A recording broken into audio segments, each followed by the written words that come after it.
Mahigit 3 milyong pisong halaga ng shabu ang nasabat sa anti-illegal drug operation ng PNP Drug Enforcement Unit 8 sa Tanawan, Leyte at 2 high-value target ang naaresto. Patrolwoman Cristel Palafox magbabalita.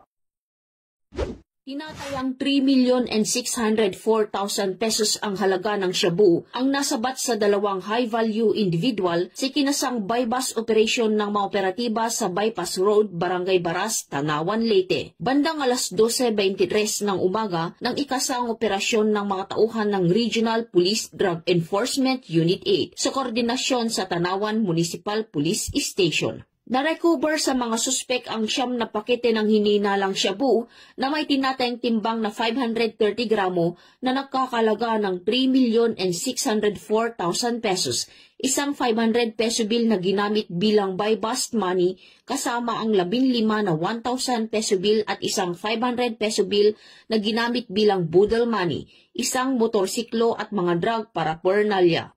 Maharap ang mga suspek sa kasong paglabag sa Section 5 at 11, Article 2 ng RA 9165 o Comprehensive Dangerous Drugs Act of 2002. Ang matagumpay na operasyon ay bunga ng pagpapaigting ng Regional Police Drug Enforcement Unit 8 katuwang ang iba pang ahensya ng gobyerno sa kampanya laban sa ilegal na droga upang matiyak ang kaayusan at kapayapaan sa nasasakupan. Patuloy ang paglilingkod ng kapulisan sa bagong PNP para sa bagong Pilipinas, serbisyong mabilis, tapat at nararamdaman. Mula dito sa Eastern Visayas, ako ang inyong PNN correspondent, Patrolwoman Palafox, alagad ng batas, tagataguyod ng Balitang Pulis.